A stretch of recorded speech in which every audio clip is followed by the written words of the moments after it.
This is Umar Ahmed for IFL TV, proudly sponsored by Everlast. It's been over a month since I've been joined by Gareth Davies, and that's because you've been in Tokyo at the Paralympics. Just quickly, as quick as you can, just sum up your time there, Gareth.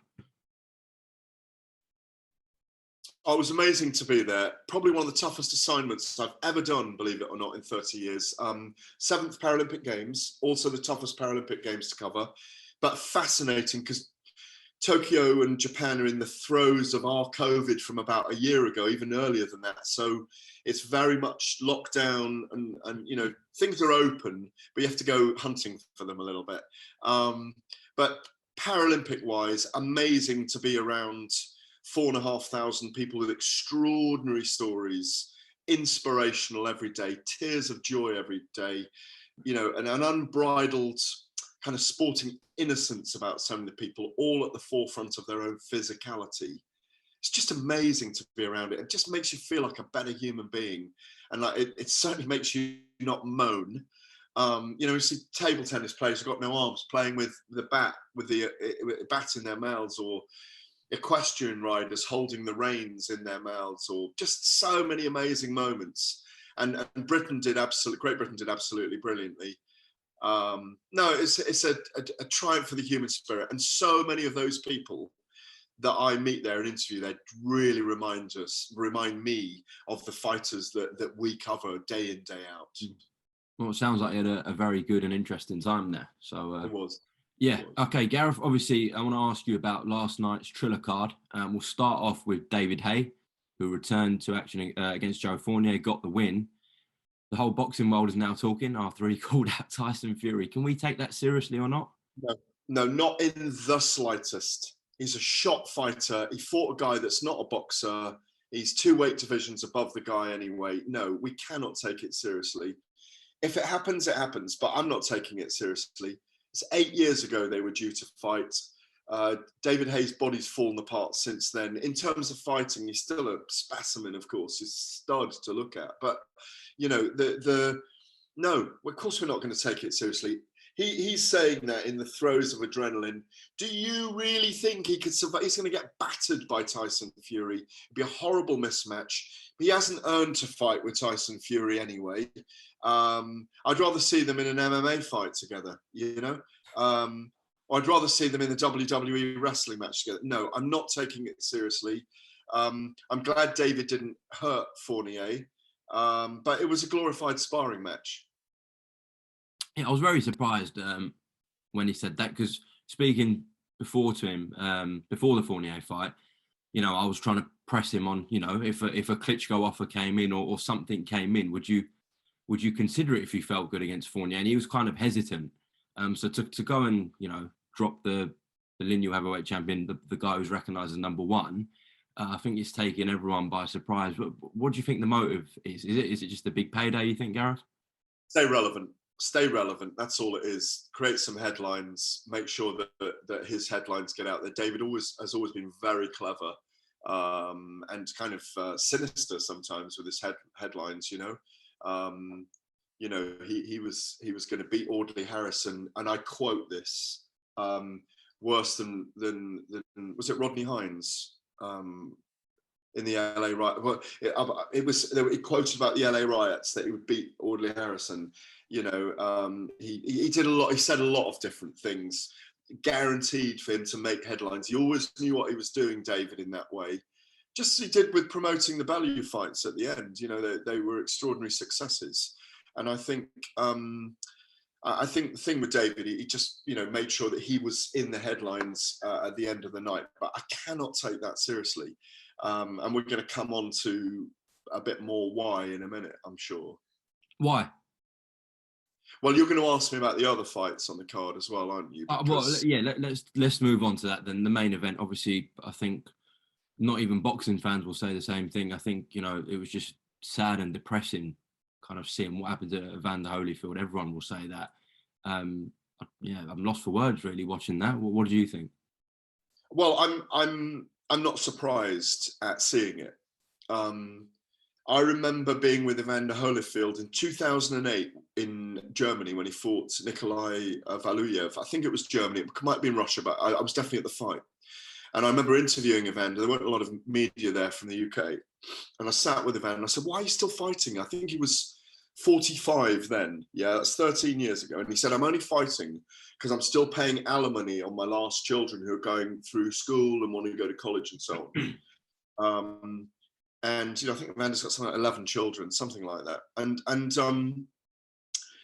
13 years on, at the age of 58, you know, when he hasn't fought for 10 years, it did not surprise me in the slightest what we saw. He has absolutely nothing left. I mean, I watched it. Donald Trump was the most accurate on the commentary. I'll repeat that. Donald Trump Sr. was the most accurate person on the commentary. Hasn't got it on it anymore. That's not Evander Holyfield, and it isn't.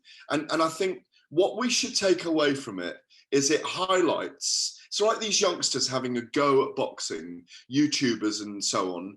What it's highlighted is there's a finite time to be able to fight. It's okay if they're having a tennis match. No one's going to watch a 50 or 8-year-old McEnroe against Connors now. Who cares? No one cares. But people will watch that because it's a fight. And there's a dynamic and an energy about a fight. And you wonder what that person has left. He has nothing left. And him calling out and saying, I'd still like the Mike Tyson fight. I'm sorry, I don't think it should be sanctioned, licensed, or promoted. Triller, Fight TV, they're not building for the future of boxing. It's smash and grab. So no, it was saddening. But he said it. It is what it is. He fought Vitor Belfort, who's a decent puncher, was in MMA. He's always been a very explosive fighter. And Evander had no defense, no speeds, no timing, no awareness, no feet. You know, as soon as he was touched, his feet went from underneath him. There's nothing left. So for his own health and for his own safety, he shouldn't be sanctioned and licensed to be in a ring. As simple as that. I think with these kind of new events that we've seen post-pandemic and the stuff that especially Triller are doing, you know, boxing fans will moan about the YouTube stuff and those kind of events, but they are two young guys with fairly like limited ability just going in there and having a fight. This is different. I think people are more upset about this because it's actually endangering someone's health. I mean, he's nearly 60 years old. Regardless whether he's a legend or not, someone going in there at 55, 60 years old it's very, very dangerous, obviously. Well, he should have been. Look, if he was in against someone who was his age, when Roy Jones Jr. and Mike Tyson fought, neither of them had it anymore. Yeah, but Roy was at least able to hold on for a couple of rounds. Like he held a lot, didn't he? There's a lot of hugging, a lot of. I mean, they are both extraordinary legends in their prime. But Vitor Belfort, what is he? 42, 44, still very strong, still got something left. Evander had absolutely nothing in there. We shouldn't be surprised. It was sad to see. I'm glad he made some money. I'm glad it didn't go very long. He only took, 8 punches, 9 punches? But that's enough. And I'm glad he was stopped on his feet. It was a good decision because it was clear that he just didn't have it at all. I thought the whole event, it's the same with Tito Ortiz and Anderson Silva. You know, Anderson Silva's a very decent boxer. Had a good fight with Julio Cesar Chavez recently and won that fight. Anderson's always been a clever striker with his hands. And Tito Ortiz is a shot wrestler, a shot MMA fighter. So very odd card. I mean, I think Oscar De La Hoya would have got owned by, I know he's a little bit younger, but I think it would have been a hard night for him against Vitor Belfort as well, because I don't know what Oscar's got left. So no, it was not gratifying at all. We can't do anything about it because it's the lawlessness of boxing. Like, as I said, like with a tennis match, they could put a tennis match on and they could do a Legends tennis match and certain people go and they'll be able to show their strokes and so on. They're not hitting each other. It's not a fight. So the fight leaves those people. The desire to do it has not left our warriors, but the mind is willing, but the body is weak. And it's as simple as that.